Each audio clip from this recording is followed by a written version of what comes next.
kata sifat bulan di sini digunakan bersamaan dengan sesuatu yang bercahaya. Seorang Muhammad. Sangatlah jelas munir tidak berarti pantulan cahaya dalam ayat ini atau di ayat lainnya. Ia berarti bercahaya. Orang-orang pada masa Muhammad memahami bahwa bulan bercahaya dan mereka benar. Sama seperti pada masa Musa memahami bahwa matahari adalah cahaya terbesar dan bulan cahaya yang lebih redup dan mereka benar. Namun jika Anda memaksa, kata Arab nur dan bulan di sini berarti pantulan cahaya. Kemudian berdasarkan penggunaan dari kata-kata ini dalam Al-Quran, Muhammad menyerupai matahari dan Allah menyerupai bulan. Apakah Dr. Naik benar-benar ingin mengatakan bahwa Muhammad adalah sumber cahaya dan Allah hanyalah pantulannya? Mengapa hal yang disebut pernyataan ilmiah ini yang tak seorang muslim pun akan dukung jika dia memberi kajian yang salah tentang Al-Qurannya sendiri? Dalam sebuah dialog seperti malam ini sangatlah membuat pembahasan yang jujur hampir tidak mungkin. Mari kita lanjutkan. Dan kita melihat pada perputaran air. Beberapa pengarang Islam menyatakan bahwa Al-Quran menunjukkan pengetahuan prailmiah tentang perputaran air. Apakah perputaran air itu? Dalam slide ini Anda akan melihat 4 langkah. Langkah pertama adalah penguapan. Air mengalir dari laut dan bumi. Langkah kedua, ia menjadi awan. Langkah ketiga, ia menurunkan hujan. Dan keempat, hujan ini menyebabkan tanaman tumbuh. Semuanya terlihat maju ke depan, dan setiap orang tahu 2, 3, dan 4. Bahkan jika mereka tinggal di kota, mereka tahu bahwa awan muncul dan datang hujan, dan bunga mereka tumbuh. Namun bagaimana dengan langkah pertama? Penguapan. Kita tidak dapat melihatnya, sangatlah sulit. Dan Al-Quran tidak mempunyai langkah pertama.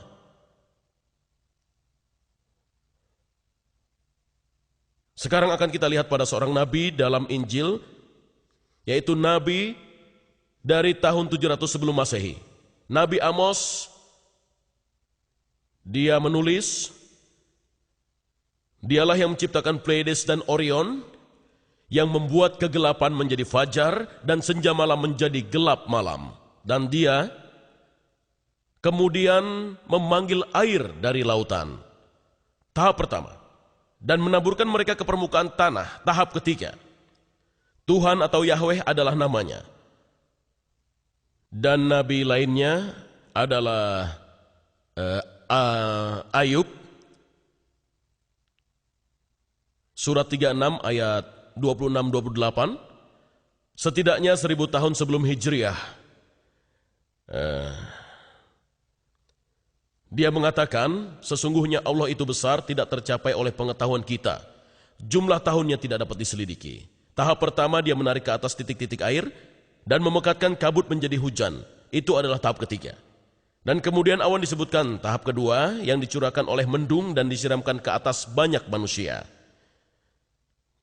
Jadi dalam Injil, tahap pertama yang sulit ini sudah ada di sana lebih dari ribuan tahun sebelum Al-Quran.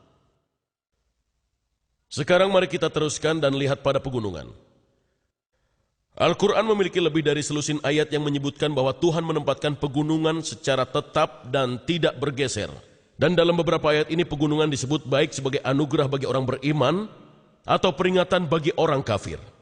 Satu contoh dapat ditemukan dalam surat Luqman, ayat 10-11 di mana satu di antara 5 pegunungan adalah peringatan. Dikatakan, dia menciptakan langit, katakan. Dia menciptakan langit tanpa tiang yang kamu melihatnya, dan dia meletakkan di atas bumi. Gunung yang kokoh, rawasia, supaya tidak menggoyangkan kamu. Dalam Sang Nabi Al-Anbiya ayat 31, sebagai satu dari 7 peringatan kita baca, dan kami telah jadikan di bumi ini gunung-gunung yang kokoh, supaya bumi itu tidak goncang bersamamu, bersama mereka. Akhirnya dalam lebah An-Nahl surat 16 ayat 15 mengatakan bahwa dia telah menjadikan alga di bumi gunung yang kokoh, rawasia, supaya tidak menggoyangkan kamu. Kita lihat bahwa kemudian orang-orang beriman dan orang-orang kafir diberitahu bahwa Allah melakukan hal agung tersebut. Dia menancapkan pegunungan sehingga bumi tidak akan bergoyang secara dahsyat bersamanya. Maka dari itu harus kita tanyakan diri sendiri apa yang mereka ketahui. Pada 2 ayat berikut gambaran lainnya diberikan. Berita besar. An-Naba surat 78 ayat 6 dan 7.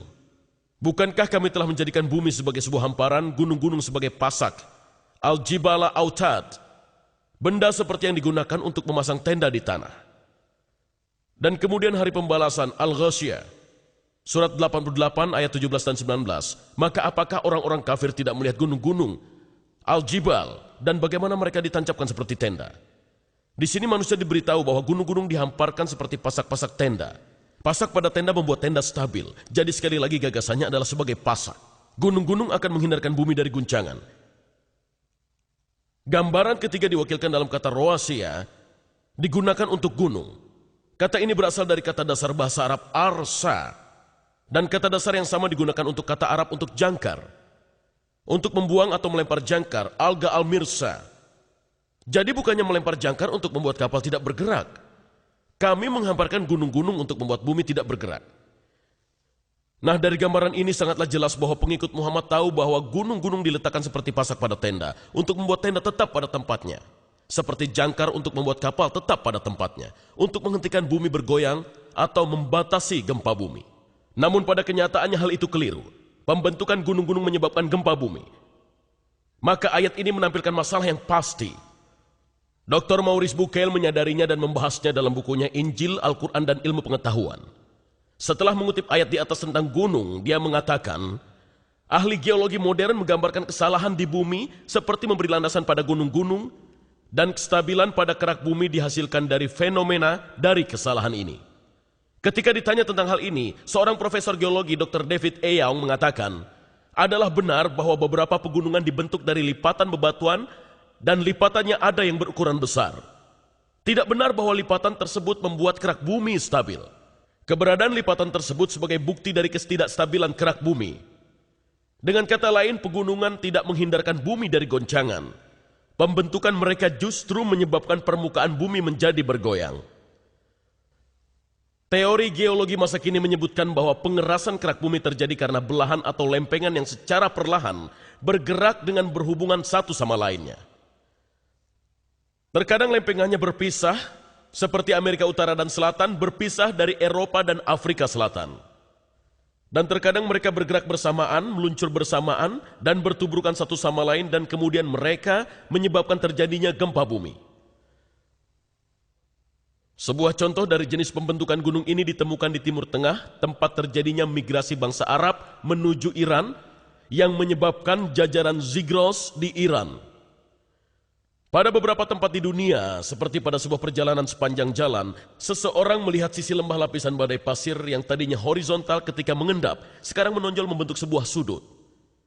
Sehingga sekarang dapat Anda lihat, lapisan badai pasir ini yang pada mulanya berbentuk horizontal, sekarang membentuk sudut 75 derajat. Mereka tertekan di sana oleh gempa bumi karena terbentuknya gunung-gunung. Terkadang lempengannya bertabrakan satu sama lain. Dan juga mulai meluncur. Selama masa ini, kekuatan besar terbentuk. Ketika kekuatan pergeserannya diatasi, bagian dari lempengannya yang menempel condong ke depan, menyebabkan sebuah gelombang kejut dari gempa tikaman, dan kemudian secara tiba-tiba ia menjadi dum seperti ini. Pada sebuah gempa bumi akhir-akhir ini, dihitung bahwa di Cocos Plate, Meksiko, tiba-tiba melompat ke depan sejauh 3 meter. Ya, jika kuda Anda tiba-tiba melompat sejauh 3 meter akan menjadi suatu bencana. Jenis lain dari gunung adalah yang terbentuk dari gunung berapi. Lava dan abu dari dalam bumi tersembur keluar dan membuat gundukan sampai sebuah gunung tinggi terbentuk, bahkan dari dasar laut. Dan kita dapat lihat jenis peristiwa ini dari gambar ini. Saya harap Anda dapat melihatnya. Tidak jelas ya?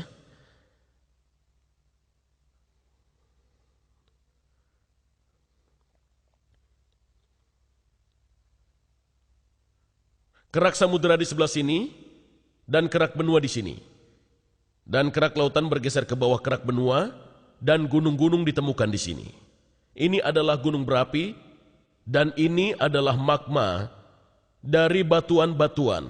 Naik ke atas melalui gunung berapi, dan ini adalah gunung berapi lainnya dengan magma yang sedang naik ke atas. Dan Anda lihat di sini, ini adalah bagaimana gempa bumi itu terjadi.